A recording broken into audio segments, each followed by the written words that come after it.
안녕하세요. 오늘은 학벌은 중요한가에 대해서 뇌피셜로 한번 떠들어 보겠습니다.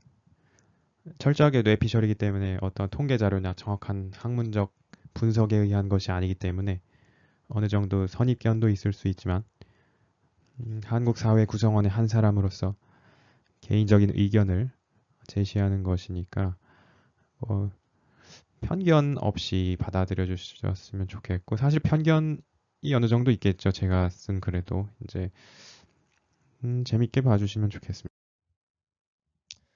학벌 등급표와 자동차. 저는 그렇게 생각하거든요. 학벌 등급표가 각자 사람 마음속에 있다고 봅니다. 특히 이제 대학교를 나왔거나 아니면 혹은 채용을 해보셨거나 혹은 채용 구직을 해보셨거나 이런 사람들은 어느 정도 마음속에 다 나름의 순위가 다 있다고 봐요. 그래서 학벌 순위는 개인의 고유한 영역이라고 생각을 하고 기존에 인터넷에 검색만 해보시면 위에서부터 아래까지 쭉 학벌 순위표가 뜹니다. 근데 이게 애매한 게 직무별로도 좀 다르고, 그 다음에 시대별로도 좀 다르고, 그 다음 연령대가 많으신 분들은 또 다르게 생각하시기 때문에, 그래서 이거는 그냥 고유한 영역이고 각자의 마음속에서 판단을 해야 된다. 이렇게 봅니다. 일반적으로 통용되는 순위표도 물론 존재하죠. 예를 들자면 배치표가 있죠. 고등학교 입시 배치표. 만약에 이런 가정을 한다면요.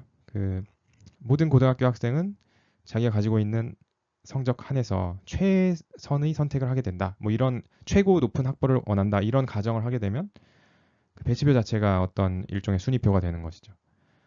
그다음에 학교별로 특정 이미지가 존재한다. 이건 부정할 수 없어요. 분명 각자의 마음속에 분명 있을 거예요. 어떤 그 학교 출신과 많이 일을 해봤다. 그런데 그 일을 한 사람은 어떠어떠하더라. 그런 것이 하나의 선입견으로 남을 수밖에 없다고 보고요. 그다음 인간의 순위를 매긴다는 비판이 있는데 이거는 어쩔 수 없죠. 어떻게 보면 성적표 자체가 인간의 순위를 매기는 것이고 약간 매정하기도 하고 과연 학벌이 모든 것인가? 그때까지 했던 것이 모든 것인가? 앞으로 미래를 바꿀 수 없는가? 이런 어떤 근본적인 문제가 있는데 이런 것은 분명 선호하진 않지만 어쩔 수 없어요. 피할 수가 없는 현실이죠. 그렇다고 학벌을 완전히 없애서 뭐 예를 들자면 프랑스처럼 파리 1대학, 2대학 이런 식으로 가야 되는가? 그렇게 하는 게 꼭 옳은 것인가? 이게 정답을 찾기는 어렵거든요. 또는 미국처럼 학교별로 각자의 그 명예를 만들고 학교별 마크를 만들고 홍보에 투자해서 선의의 경쟁을 더 해야 될까? 이거 정답은 없어요, 사실. 우리나라의 학교들은 어, 약간 그 중간 정도에 있는 것 같아요. 학교의 명예를 어느 정도 일리 있게 주장을 하지만 한편으로서는 그걸 너무 그렇게 주장을 하면 이런 학벌주의가 아니냐 이런 비판이 있기 때문에 대놓고 홍보를 하진 못하고 그런 게 있는 것 같습니다. 자동차와 비교를 해보자면 뭐 특정 국가별 차가 있을 것이고 그 국가 안에도 여러 기업들이 있는데 각각의 특색이 있고 추구하는 이미지가 존재한다. 즉 학벌도 그렇죠. 물론 자동차는 자동차 구매라는 어떤 명확한 행위를 위해서 이런 이미지를 마케팅 팀에서 일부러 만들어내죠. 하지만 이제 학교 같은 경우는 뭐 물론 마케팅적으로 만들어내는 이미지도 있겠지만 오랜 시간 동안 수십 년 동안 자연스럽게 형성됐다고 봐야 되지 않을까요? 일부러 형성을 하려고 해도 특정 학벌이 좋다 나쁘다 이걸 일부러 만들어내기도 힘들어요 사실. 그렇게 하기도 에너지도 많이 드는데 꼭 그렇게 일부러라기보다는 어떤 자연스럽게 형성됐다고 저는 보거든요. 개인적인 의견입니다. 물론 내 비주얼이죠. 이제 그 다음에 또 보실 거는 학벌과 실무. 이거는 학벌과 실무가 연관관계가 있다 없다 뭐 이렇게 딱 짚어서 말을 하기는 참 힘들 것 같아요. 대신에 이제 그 각각의 경우로 나눠서 한번 생각을 해볼게요. 우선 학벌이 만약에 실무 능력과 관련이 있다. 그러니까 이 말은 학벌이 높으면 일도 잘한다. 그러면 어때요? 근데 내가 채용을 할 때 채용하는 회사 입장에서 한번 보세요. 채용하는 회사 입장에서는 똑같은 돈을 주고 뽑습니다. 그 신입 같은 경우에. 그러면 당연히 고학벌을 채용해야 되지 않아요? 학벌이 높을수록 실무 능력이 높다고 하면 이건 당연한 거잖아요. 이거 너무 심플한데 그럼 만약에 학벌이랑 실무 능력과 무관하다면 어떨까요? 학벌이 높은 사람이 꼭 일을 잘하는 건 아닐 수도 있죠. 이제 저는 가정을 하는 거기 때문에 뭐 꼭 그렇다는 게 아니라 가정을 이렇게 하면 어떻게 되냐면 같은 돈을 주고서 이미지가 좋은 대학 출신을 뽑게 된다면 이거는 비유하자면 브랜드가 만약에 우리가 뭐 옷을 산다고 쳤을 때 A 브랜드와 B 브랜드가 있는데 가격이 똑같아요. 근데 평판이 달라요. 그럼 어떤 걸 살까요? 평판이 만약에 A가 더 좋아요. 근데 가격이 똑같아요. 그러면 A 걸 사야 되잖아요. 그렇죠? 그러니까 실무 능력과 무관하다고 가정하면 무관하다면 실무 능력이 학벌이 높다 그래서 높은 것도 아니고 그렇다고 해서 낮은 것도 아니라고 생각한다면 랜덤이라면 그러면 결국에 평판이 좋은 데를 뽑아야겠죠. 그렇죠?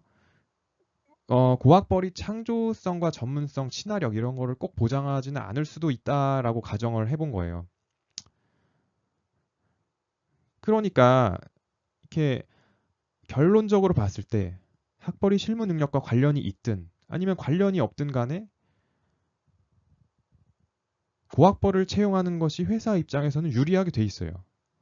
이거는 정말 부정하기 힘들 것 같아요. 이 자체는. 물론 학벌이 실무 능력과 관련이 있다, 없다 그 명제 자체는 논란이 굉장히 많을 거기 때문에 거기에 대해서는 말을 안 하고 각각의 경우를 가정했을 때 그 두 가지 경우가 모두 성립한다고 두 가지 경우 각각에 대해서 결과적으로 학벌이 실무 능력과 관련이 있든 없든 고학벌을 채용하는 것이 회사 입장에서 유리하다. 이런 결론이 나니까 참 재밌죠. 음.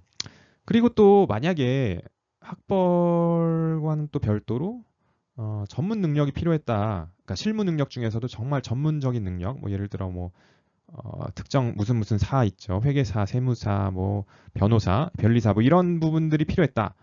정말로 꼭 필요하다 그러면 회사는 의뢰를 합니다. 외부 기관에, 외부 거래처죠. 어떻게 보면 땡땡 법무법인, 뭐 회계법인 이런 곳에 의뢰를 하면 되잖아요. 그러니까 결국에 실무진과 전문가 집단이 약간 다르다고 봐야 돼요. 약간 어느 정도 거리를 둘 수밖에 없는 부분도 있고, 물론 내부 사내 직원도 있을 수 있겠지만, 뭔가 외부 감사적인 부분에서 꼭 의뢰를 해야 되는 부분도 있기 때문에, 내부 실무 직원의 입장에서는 어떻게든 어떤 결론을 내렸던 이 실무 능력과 학벌만 봤을 때는 고학벌을 채용하는 게 회사인 유리하다. 이렇게 돼버리는 거죠. 그러면 조금 씁쓸하죠. 씁쓸하기 때문에 어, 여기에 대한 대처는 뭐 학벌이 높으신 분이나 낮으신 분은 각각의 대처 방법을 갖고 있을 거예요, 이미. 예. 너무 원론적인 얘기만 해서 좀 그렇긴 한데, 예. 아무튼 그렇습니다. 그다음에 보여짐의 영역. 이건 무엇이냐면, 우리가 옷을 입잖아요. 또는 어떤 시계를 찬다. 그 시계가 어느 브랜드다. 보여지죠? 아니면 내가 키가 크다, 키가 작다. 아니면 뭐 외모적으로 멋지다. 또는 뭐 이성에게 매력이 있다. 이건 다 보여짐의 영역이겠죠? 이런 보여짐의 영역은 어때요?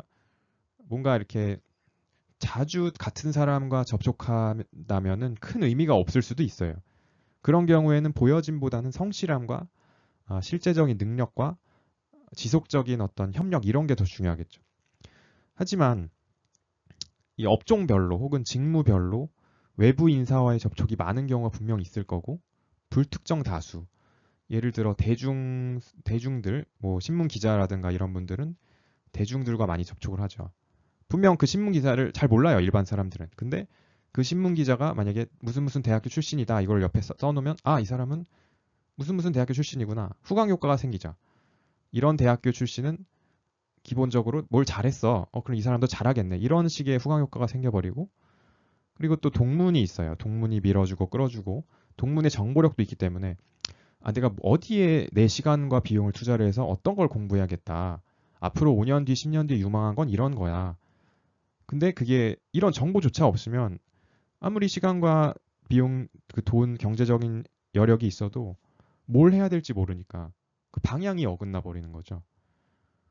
그리고 학문 혹은 기업의 최신 수요를 가장 먼저 확인할 수 있다.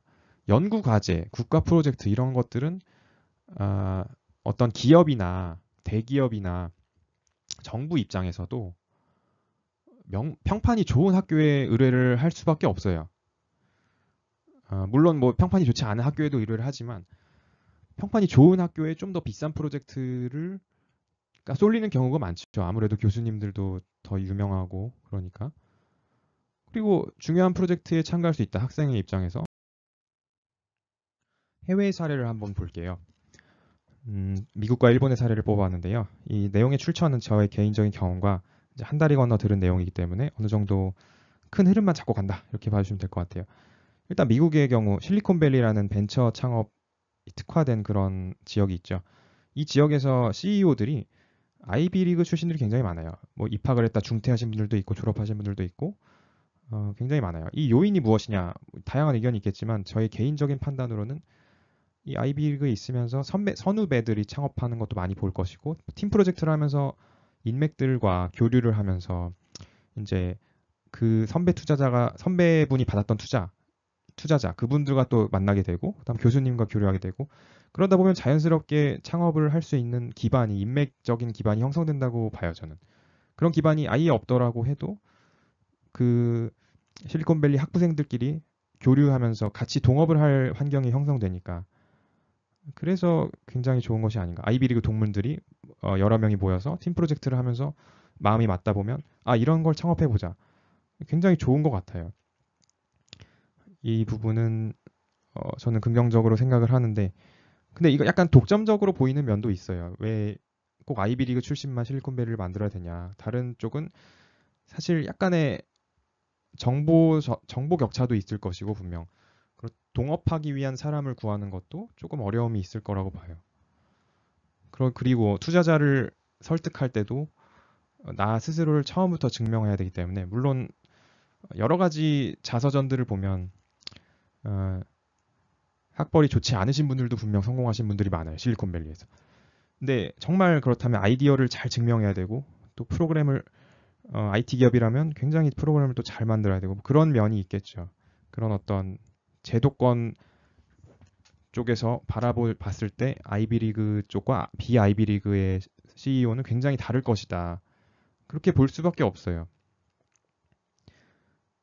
어, 뭐 이건 저의 편견일 수도 있겠지만 저 개인적인 어떤 이 CEO들의 자서전들을 비교해 본 결과 약간 그런 느낌이 많이 듭니다.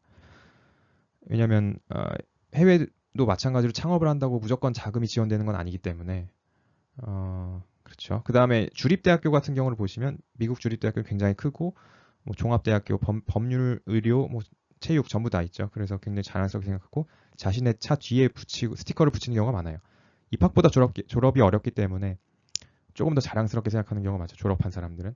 일본 같은 경우는 명문대가 취업을 선점해 버려요. 이게 무슨 말이냐면 대기업에서 명문대 졸업반쯤에 방문을 해서 취업을 미리 해버립니다. 장점은 고등학교 입시까지 모든 걸 쏟아붓고 그 이후엔 학벌로만 판단하니까 효율적이죠. 에너지 소비가 더 이상 없다. 하지만 단점은 무엇이냐? 너무 일률적이라는 거죠, 기준이.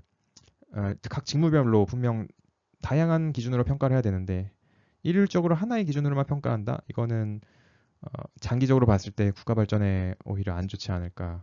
이렇게 생각이 들 수도 있어요. 한편으로는 이제 어떤 뭐 이런저런 면을 떠나서 시험 자체에 대한 어떤 일종의 명예가 주어진다. 일본이 좀 그런 면이 큰 것 같습니다. 사법고시 제도나 이런 것도 일본에서 일본 쪽 계통의 어떤 그런 거잖아요. 어떤 기본적으로 경력이라던가 아니면 평판이라던가 뭐 이런 걸 제외를 하고 뭔가 고시 제도, 시험 한 방에 통과한다. 그리고 명예를 준다. 엄청난 권력과 엄청난 명예를 준다.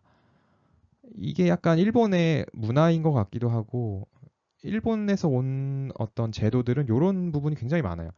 어떤 고도의 능력을 가지고 있는 엘리트에게 많은 권한을 주겠다. 근데 현대 사회에서 과연 그럴 필요가 있을까 싶긴 해요. 분명 정보도 많이 발달했고 정보 격차도 이제 인터넷과 정보기술 발달로 많이 줄어들었는데 과연 개인 한 명의 능력을 너무 의존해서 그분의 능력에 의견에 의존하는 것이 옳은가 그런 생각도 좀 듭니다.